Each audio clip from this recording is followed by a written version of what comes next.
Hello everyone, আমি doctor Ishad জাহান। Shaping নিয়ে অনেকের অনেক রকম মন্তব্য আছে। আজকে আমি শেপিং নিয়ে কিছু কথা বলবো। আমার কিছু পেশেন্ট আছে যাদের জন্য শেপিংটা অনেকটা জীবন মরণের কারণ হয়ে যায়। যেমন অনেকে অ্যাক্সিডেন্ট করে নাকটা একেবারে বেঁকে যায়, আবার অনেকের ক্ষেত্রে দেখা যায় যে জন্মগতভাবেই লিপের শেপটা দুই দিকে দুই রকম, এবং অনেকের ক্ষেত্রে দেখা যায় যে ফোরহেড এবং চিনের প্রপোর্শনটা এতটাই আনন্যাচারাল যে দেখতে খুবই খারাপ লাগে, এবং অনেকের ক্ষেত্রে দেখা যায় যে চোখটা একেবারে গর্তে ঢুকে যায়, যেটা তার স্মাইলি ফেসটাকেও অনেক বেশি টায়ার্ড লুকিং করে দেয়।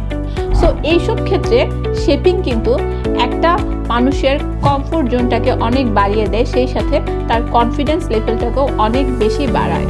এই নন সার্জিক্যাল শেপিংগুলোর কিন্তু অনেক সুবিধা রয়েছে।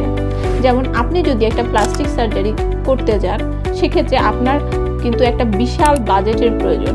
সেই সাথে প্লাস্টিক সার্জারি যেহেতু একটা সার্জিক্যাল প্রসিডিওর, এটাতে আপনার অনেক রকম সাইড ইফেক্টের পাশাপাশি একটা না একটা সেলাইয়ের দাগ বা স্টিচ মার্ক থাকবে, এবং এটার ডাউন টাইম কিন্তু অনেক দিন, প্রায় 3 থেকে 4 মাস লাগে একটা প্লাস্টিক সার্জারির ডাউন টাইমে। কিন্তু এই নন সার্জিক্যাল প্রসিডিওরগুলো বা শেপিংগুলোর কিন্তু কোনো ডাউন টাইম নেই।